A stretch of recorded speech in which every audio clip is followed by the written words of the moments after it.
Track visits. The first thing to look at is the number of visits you are getting to your website.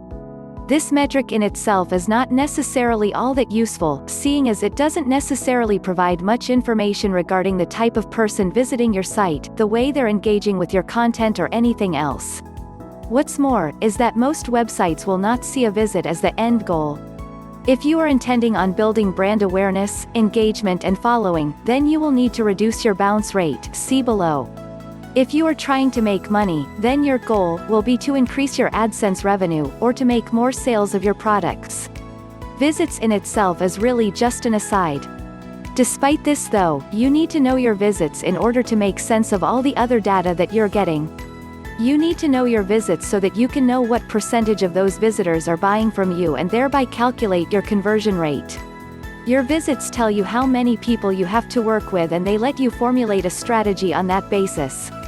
And if your main income comes from AdSense impressions rather than clicks, then there is a very good chance that your number of visits is going to correlate pretty much directly with your overall revenue. When looking at this metric though, it's important to recognize the subtle distinctions between the different kinds of hits and visits. For example, you have both visits and unique visits. In many ways, the latter is actually more useful, as this uses cookies stored on your visitors' computers in order to identify repeat visitors. So if you have one mega fan who visits your website 20 times a day, then your unique visits metric will help you to compensate for that and give you a more useful number that is a better reflection of your site's popularity. Another thing to consider is the difference between hits and visits. Hits are different from visits because they actually represent every single demand placed on your servers. This means each new visit to your site, but it also means image that gets downloaded, and might also include bots, scripts that work for search engines and other sites as a way of indexing the content on your site. Means that if someone were to link directly to one of your images and embed it on your page, which isn't the done thing but it does happen, then you would see a massive increase in your hits that wouldn't necessarily tell you anything about how many people were actually reading your content. So at the very least, you should look at visits rather than hits. And most likely you are going to want to look at your unique visits more than that. And even then, this metric is going to be most useful when used in conjunction with others. Nevertheless, this is your starting point, and it is the first metric you need to track. It is the broadest and most general descriptor of your overall success, and is definitely a useful number to watch.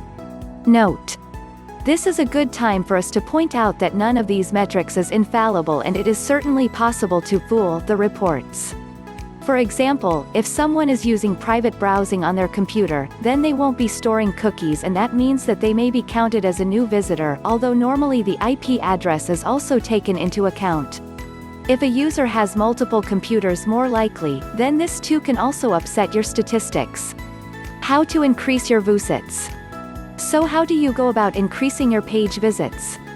The first thing you are doing correctly is monitoring them and seeing how they increase, as this way you can now try to make changes and see how your site improves or doesn't.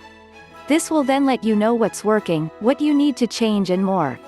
There are numerous different ways to increase page views, and basically the answer here is marketing. These days, that can include 1. SEO, 2. Social media marketing, 3. Content marketing, 4. Advertising. The key is to create a synergy between all these things and have a strong brand that drives through all of them.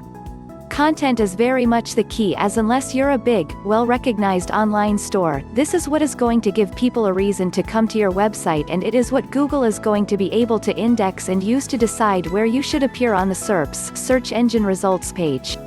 Content builds trust and engagement and encourages your visitors to share your site on social media, and it gives you something of value to offer on social media too. From there, you can also focus on building inbound links to your site from reputable and trusted domains, as well as using influencer marketing by teaming up with other brands and site owners to increase your exposure. The last element, advertising, of course, means spending money on a CPC, cost per click, ad campaign, a banner, or perhaps a video ad. This will bring its own set of metrics, which is something we'll be looking at more further into this post.